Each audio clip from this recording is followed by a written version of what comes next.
You mentioned in your remarks that since Biden administration started, Iran is selling more oil. Yep. So if the talk is now is let's buy oil from Iran and Venezuela, with no deal, and they are still selling their oil, why even Iran should be able to go to a kind of a deal? And one other question, Senator Risch, if you may, comes November 2022, and if the House, if the Congress is in the Republican control, what happens to the deal? People get into this. Yeah. So look, you ask a very good question. The Biden administration has already made so many unilateral concessions to Iran that Iran is benefiting. The best thing that ever happened to the Ayatollah was Joe Biden's becoming president. By the way, the best thing that ever happened to Vladimir Putin was Joe Biden becoming president.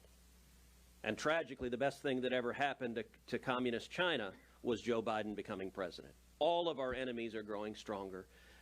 We don't know what is in the deal. We know that this administration is desperate to cut a deal. We know that they're so desperate they asked Russia to negotiate the deal for them. Pause and think for a second just how much you want a deal if you go to Russia and say, will you be our trusted intermediaries? So I don't know how many billions of dollars this deal gives them. The last deal, they put $1.7 billion in cash in unmarked bills in pallets on airplanes and flew them in the dead of night to give to the Ayatollah. My assumption is this deal is much, much worse. More money, and Iran is also demanding lifting all sanctions on weapons, on ICBMs, on the tools that it can use to wage terror on its neighbors and to wage terror on America.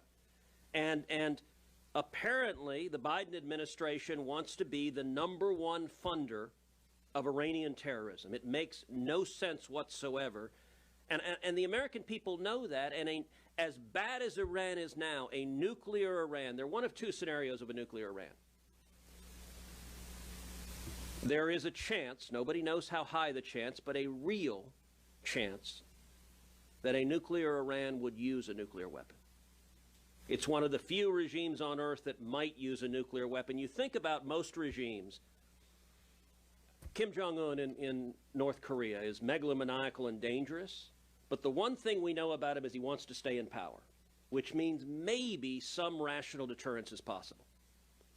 With a theocratic zealot like the Ayatollah, who glorifies death and suicide. Look, the Ayatollah knows if he used a nuclear weapon against Israel or America, the result would be catastrophic. It could well cost millions of lives that he targets and millions of lives in Iranians in what followed.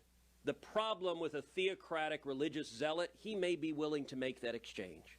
We shouldn't want to roll the dice to find out if he means it when he says death to America. And by the way, every year Iran celebrates Death to America Day. It is a holiday in Iran. It is the anniversary of Iran taking Americans hostage.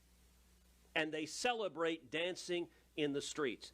That's the worst case scenario. Here's the best case scenario. Iran has nuclear weapons, doesn't use it, starts a nuclear arms race throughout the Middle East. The Saudis get nuclear weapons. The Emiratis get nuclear weapons. All their neighbors get nuclear weapons. And the Iranians use nuclear weapons to be even more aggressive, funding terrorists like the Houthis and Hezbollah because they feel that the nuclear weapons give them an insurance policy that no one can mess with them. That's the best case scenario. Any of those scenarios is a disaster. And we'll close out by giving an opportunity for what I believe will be Chairman Risch in just a few short months to answer your question about how Chairman Risch and the rest of Congress would view these things. A first-year law student will tell you that